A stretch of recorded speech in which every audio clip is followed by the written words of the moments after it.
जब कुछ नहीं था तब ओम था, जब कुछ नहीं होगा तब भी ओम ही होगा, क्योंकि ओम ही परम ब्रह्म है। तुम अपनी पहली परीक्षा में सफल हुए गरुड़। तो शनिदेव हमारी प्रार्थना स्वीकार कर ले और उनका कोई प्रभाव हमारे परिवार पे ना पड़े। दूसरी परीक्षा और अधिक कठिन है गरुड़। संन्यास श्रेष्ठ है या गृहस्थ जीवन? मेरी दृष्टि में गृहस्थ जीवन अधिक श्रेष्ठ है देव। क्यों?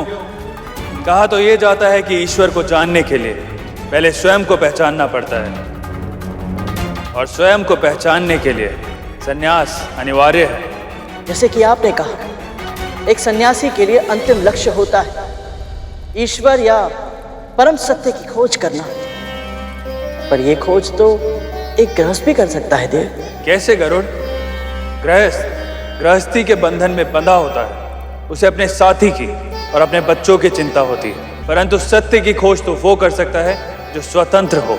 किसी की चिंता करना बंधन नहीं, प्रेम होता है देव। क्षमा करे देव, यदि प्रेम निस्वार्थ भाव से किया जाए तो बंधन नहीं होता। ऐसा मानने के लिए तुम स्वतंत्र हो गरुड़, पर इसको सिद्ध करने के लिए कोई उदाहरण दे सकते हो? अपने पिता सूर्यदेव का प्रेम देखिए शनिदेव। चाहे फूल हो या कांटे, सूर्यदेव समान रूप से सभी को अपनी धूप, अपनी ऊर्जा देते हैं ताकि संसार को जीवन शक्ति मिल सके।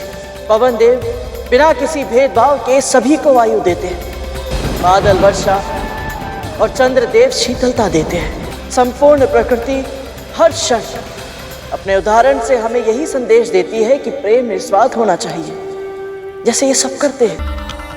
ऐसा गृहस्थ सहज प्रयास से ही परम सत्य अर्थात ईश्वर को पा लेता है। एक सन्यासी भी तपस्या करके ईश्वर को पा लेता है, तो गृहस्थ सर्वश्रेष्ठ कैसे हुआ? जब एक सन्यासी ईश्वर को ढूंढने के लिए धर्म के मार्ग पर चलता है तो वो अकेला रहता है, पर जब एक गृहस्थ भक्ति के मार्ग पर चलता है तो उसके साथ पूरा कुटुंब ईश्वर के पथ पर अग्रसर हो जाता है। सन्यासी का ज्ञान बस उसी तक सीमित रहता है, और जो ज्ञान गृहस्थ अर्जित करता है उसे अपने परिवार के साथ, पास पड़ोसियों के साथ, संबंधियों के साथ बांटता है।